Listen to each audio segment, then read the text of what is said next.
ngayong bumagsak na sa ikangay kritikal na antas o level ang tubig sa Angat Dam. Itinigil muna ang pagsusupply ng tubig para sa irigasyon. Kapag nagtuloy-tuloy pa yung pagbaba na yan ng tubig sa Angat, sunod na raw nababawasan na yung supply ng tubig sa mga bahay.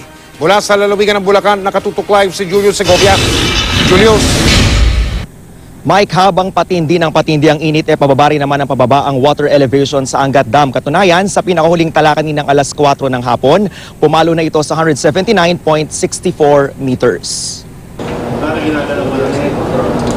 Alas 2 ng hapon ang patay ng switch na ito. Hudyat natigil na ang supply ng tubig sa irigasyon. Bawas na rin ang kuryenteng nililikha ng Angat River Hydroelectric Power Plant. Bumagsak na kasi sa critical na 180 meter ang water level sa Angat at patuloy pang bumababa. Mga palayan sa Bulacan at bahagi ng Pampanga ang maapektuhan ng inihintong patubig. Pero napaghandaan naman daw ito ng Bulacan Provincial Agriculture Office. May 20 water pumps ang inihanda para sipsipin ang natitirang tubig sa mga irrigation canal at gamitin ng mga magsasaka pang supply sa mga palayan. Si Francisco, dumiskarte na para hindi matuyo ang kanyang pananim. Kung sakaling maputulan ay yun nga, yung mga nearby na creeks, yung mga katabing malapit doon na may tabang pa na tubig ay ito ang ating tinitingnan upang maaring nating maisustina doon sa mga nangailangan pang mga lugar na ito. Kaya nagdasal at sumayaw na ang tribong dumagat para hilinging umulan sa Angat Dam. I believe ang pinakamalakas pa rin ay yung panalangin, no?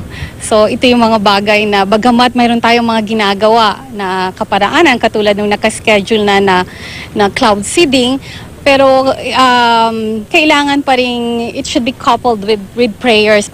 Pero kahit pa umabot na sa critical level ang Angat Dam, hindi raw mababawasan ang supply ng tubig sa ating mga gripo. Malayo pa naman daw ang antas ngayon sa 157 meter level na inabot noong 2010 kung kailan nagka-water shortage sa Metro Manila. But we are still comfortable with the 42 releases. Mga 39 to 37 CMS. Malaki ng epekto yon sa operasyon namin sa pagsusupply ng water sa buong Metro Manila. Sa May 21 pa pag-uusapan ng National Water Resources Board o NWRB kung magbabawas ng alokasyon ng tubig sa mga bahay. Pero sa ngayon, mananatili raw muna sa 42 cubic meter per second ang water allocation ng MWSS sa Metro Manila. Yung pagtitipid natin is paghahanda just in case we go to the worst. We want to stretch the water from Angat, okay? Hindi naman pag sinabing pagtitipid ay inaasahan na natin ang water crisis.